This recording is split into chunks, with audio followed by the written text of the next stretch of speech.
Morning, y'all, from Twin Oaks Family Farm, Southeast Ohio, USA. Thanks for joining me on Twin Oaks Farm Poultry. We're actually just taking a walk with Gus and Tanner, and that's what this video is going to be about. It is December 16th, 2024. We have a small poultry farm here at our home base, and my husband's family also has a crop and cattle farm a couple miles away from the house that they've had all my husband's life. And they also raise pigs part of the year. So just this past weekend, loaded out the last hogs for the year, and the cattle are there being fed and finished. And over here at our place, we're done with meat chickens for the calendar year. We raised 1,650 Cornish Rock Cross meat chickens this year. So we're just on part of a perimeter of our property, just taking a walk, and wanted to just talk about, talking about the dogs today. And want to just mention a thing that I think is really important with dogs. Out in a country setting, dog owners, we really have a tendency to just let our dogs run on our property. They can be loose, they can be off leash. We do let these dogs off leash as well. But I think it's a really important skill for your dog to be able to be on leash. So it's something that we regularly work on with our guys, is to walk on leash some of the time.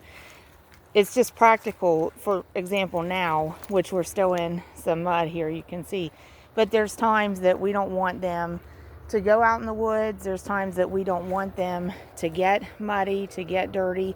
It helps give us some control over the situation if we can put a leash on them and take them out to walk. So I've known dogs that, for example, you need them to take care of their business, take care of going out and doing the dog business, number one and number two.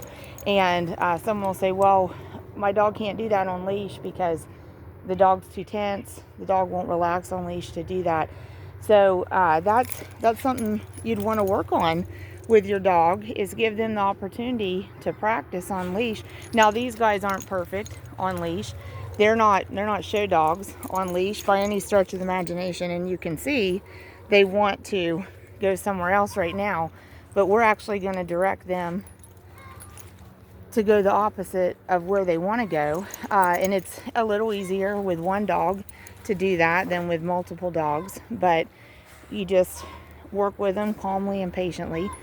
So this video is just encouraging you, if you have a dog, especially if y'all are a country setting where your dog is always allowed to be off leash, always allowed to have a little free run, that's great. But encouraging, if you don't work with your dog on leash, I encourage you to do that. Start small increments of time. Start slow. Just, you take them for a short walk. Maybe it's only 40 yards in the beginning. Make it a good experience for 40 yards, and then take them back off the leash. But it really benefits your dog to be able to be on leash and have that not be a stressor to them. So I'd encourage you, just work with your dogs, even if they're farm dogs, even if they're used to being off leash, can have free run. Go ahead and start working some on leash work with them. Granted, if you have perfect control over them off leash, it seems like maybe a moot point to be able to leash them, but there may be emergencies. There may be times you need to have that dog with you somewhere where a leash is required.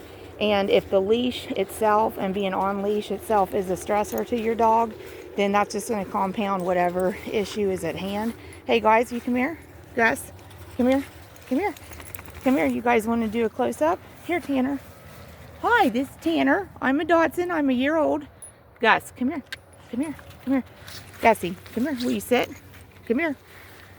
He's like, you. Oh, there we go. Yeah, we got the sit. Gus is about 8 years old. He's a teddy bear, so he's a mix of a John Frise and a Shih Tzu. Hey, y'all, thanks for joining us. Thanks for supporting the channel. Hope you're doing great, and hope you have an excellent day.